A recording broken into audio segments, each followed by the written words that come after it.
Welcome to the r/Civ Battle Royale. My name is Burgerkrieg and I will be reading the words of _x Syracuse today. Last part we saw a whole lot of orange, and that when mixed, dark green and black create orange also. This part may or may not be any different. This spectacularly well-made OC is a product of spherical _melon, and is a watercolor painting of the Icelandic submarine. Our newest style-accurate map by the legendary cartographer Edze 1991. Many things happened last part, so a side-by-side comparison would offer many differences. But we won't have one here. As far as diplomacy goes, last part was a rather significant one, in which we saw the declarations of war from the Inuit and Vietnam on the Boers. The Rik also peaced out with Sweden, and Australia also peaced out with Vietnam. Paul Kruger takes the #1 spot in the power rankings, but since the wars with Ethiopia and the Buccaneers began, there is certainly no doubt about the fact that this position is well earned. Christopher KJ shows us a fairly accurate representation of happenings during the Boer-Buccaneer War. This map, made by Achipensa Studio, shows the current alliance against the Boers. Notice that most of the world's powers are currently trying to contain the Reich. Oh, it's the Reich. I was wondering how you say that. It's the Reich. I don't know where that comes from. If anyone would explain that to me, that would be fucking dope. Ethiopia and the Buccaneers are currently on the front line, but soon Vietnam, Siberia and possibly even Brazil may replace them. Ethiopia seems to have a large amount of paratroopers that would seriously help in their defense against the Boers near Artashat and Gyumri. Either the radio is out or the troops cannot receive direct instructions, or perhaps they're to be utilized in a major counteroffensive. Meanwhile, Vietnam's freedom tiles stand in the way of Armenia hosting a continuous land empire. The Free City of Dvin further establishes itself as a home for the fallen, housing Hunnic, French and Timurid refugees, whilst the Hawaiian diaspora struggles to gain entry. It also seems that Sweden is going to continue to Sweden, as they plot against Sparta for the 309. It's a very high number. Trust me, it's a very, very high number. That is, it's in the high numbers at this point. Speaking of dead units, Songstan Gampo of the glorious Tibet is plotting against Attila the Hun. Maybe the Gampo thinks he's still out there somewhere, burning down houses in destroyed Sibir cities. Dang it, Attila, stop burning things down. The city of Bamako is surrounded on all fronts by Boer units, except for the sea, because the Buccaneers rule the sea. It looks as if Kruger is pushing towards Saleh and Rabat, while many small skirmishes are taking place on the front lines. The Boers' primary invasion force, Havatangs and Vertolds, are pushing deeper and deeper into Ethiopia, which has just lost Harare and Adawa, but currently maintains control of Addis Ababa. Although looking around, it seems that only 4 cities not in the deep red remain: Cairo, Bethlehem, Jericho and Damascus. Our beloved agents M, Semiramis and Ishtar have received their new assignments to Pretoria, Nedong and Kangiktinik. In the real world, Kangiktinik is a small Inuit hamlet in Nunavut that once received 40% of the vote to be the location of Nunavut's capital. Nedong, on the other hand, was the seat of the Fagmodrupa dynasty, which was the dominating regime in Tibet from 1354 to 1435 and maintained a degree of authority until the early 17th century. A war the world completely forgot about, Yakutia versus Afghanistan, has finally come to an end. Nothing resulted of it, of course, but still, this gives us an excellent opportunity to look at Vietnam. They have a massive UAV carpet that's actually terrifying, but I really don't see much of anything else. In another war everyone had forgotten about, nothing is still happening. Nothing except for a nuke in Turinsk and Oymyakon. Isn't it sad that we've come to the point where 2 nukes just amounts to nothing? Is this not a sad day for the Battle Royale? So nothing happens, just 2 nuclear fucking explosions. Jesus Christ. Nukes everywhere! More Mexican and Inuit cities, more flips. Wait, rewind. Flips? Yes, your eyes are not lying to you. Yakutia actually captured their first city when they conquered Igloo Lick. It's most likely going to flip right back because Inuit unit purchasing.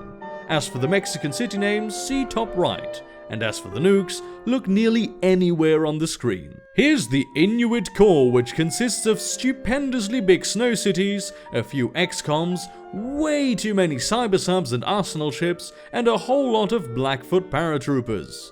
Seriously though, Inuit, build some advanced destroyers for your own good. Still not many advanced destroyers floating around in Inuit waters, but anyway, I still see more Vietnamese units than Inuit units, and that is not a good thing.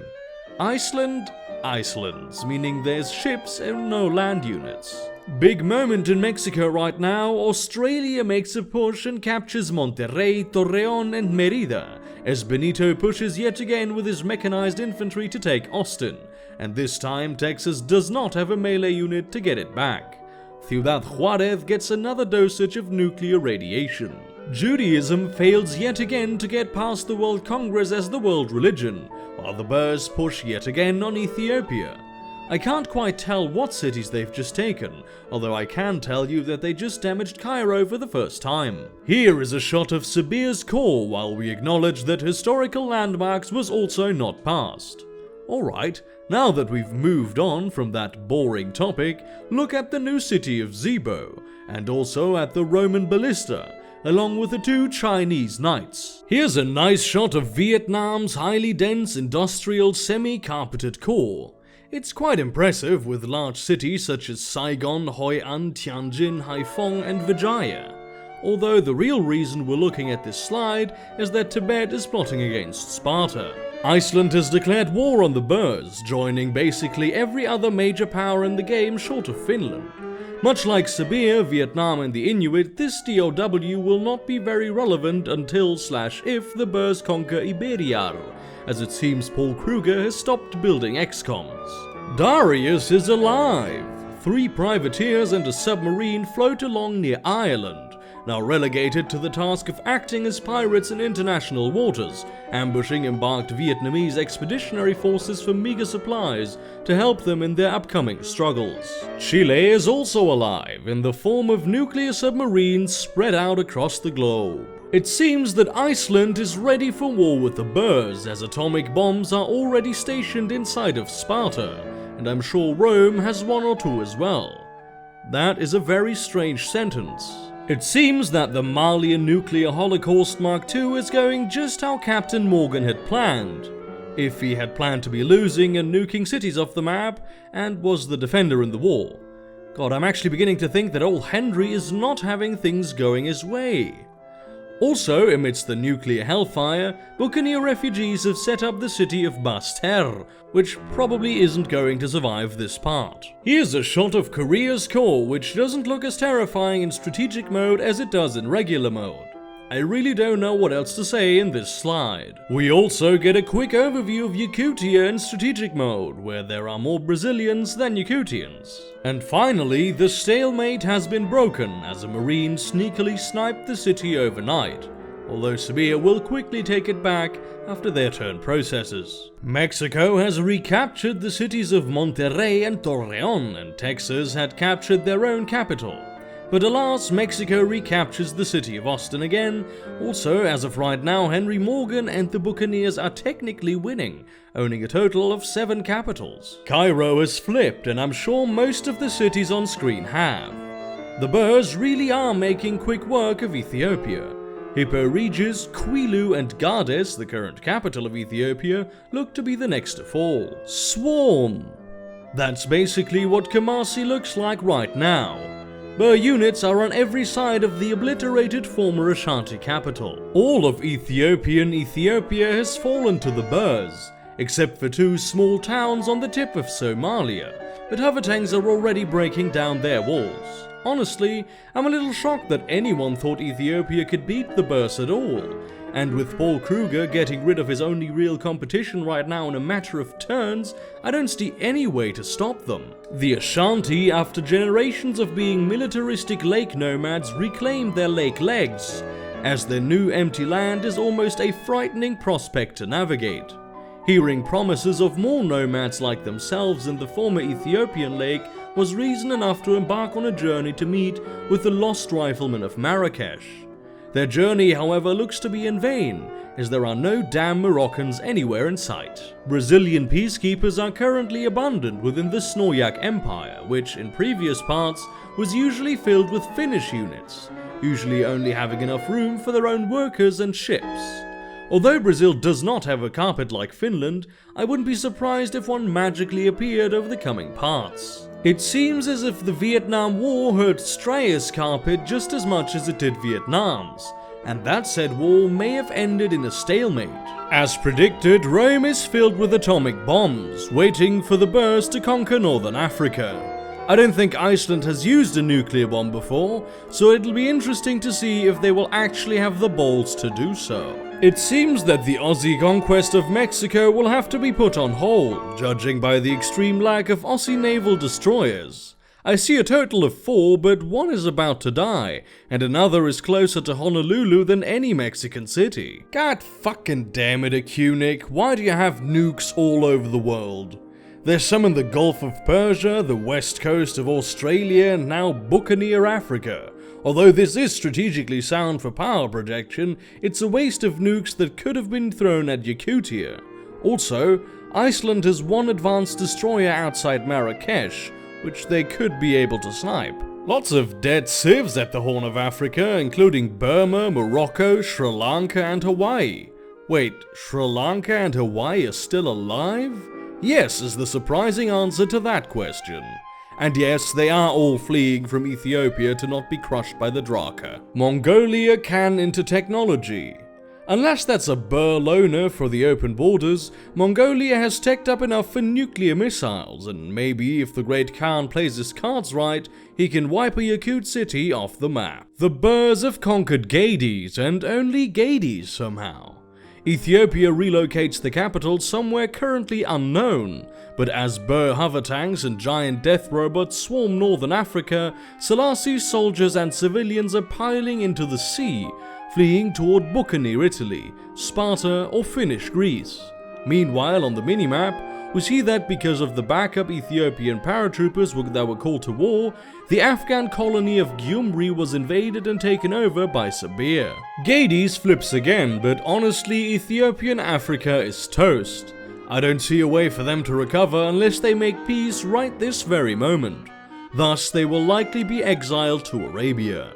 A unified force of buccaneers and Iceland may be able to establish strongholds in northern Africa, but for the most part, anything sub-Saharan is destined to be orange. Our spies are still in the Reich, Inuitia, and Tibet, and have been feeding us juicy information about the cocaine escapades of their political elites. Also upcoming wars. Texas gon' live! Yes, this just in, Texas and Mexico buried the hatchet with Texas in control of Laredo.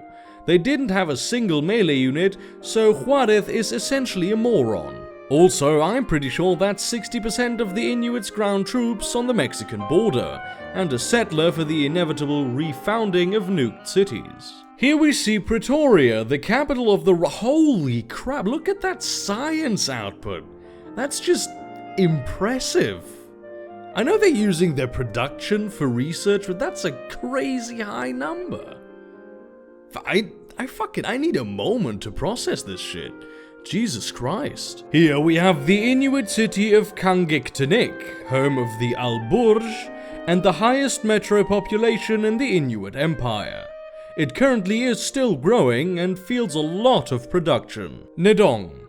There's not much to say about it, but for a two-pop city, it has a decent production, I guess. After gaining inspiration from their lotus blossom Chorten, the citizens of Nedong wish to entertain themselves with opera, much to the confusion of the surrounding Finns. Different strokes for different folks, I guess. Remember how I said the Inuit have a nuke sub outside of Australia? Well, here it is for you. The Australians complete the Shimizu megacity pyramid, which in our world is a proposed structure for Tokyo Bay that could house over 1 million people. It's currently not even possible to be built, as it relies on future availability of carbon nanotubes, the production of which is currently a tad too expensive for large-scale construction. The estimated completion time is 2100, at which point 1 million will only be a fraction of Tokyo's expected population, which technically it already is just a fraction because Tokyo's fucking huge. More flips on the Ethiopian front, as the cities of Carthago Nova and Quilu are taken again, and Utique falls to the Boers. Iceland is moving a whole fleet of cyber subs down to Boer territory, but a single advanced destroyer accompanies them. Will this one make a difference? A Boer hover tank has made it as far as Vietnamese Persia, but is nearly dead. Meanwhile, I believe Jericho is the only Ethiopian city that remains undamaged. The Inuit have actually managed to land some XComs in Yakut territory, and it seems as if a city or two may flip a few times. City-state to city-state, Houston hates Meiji.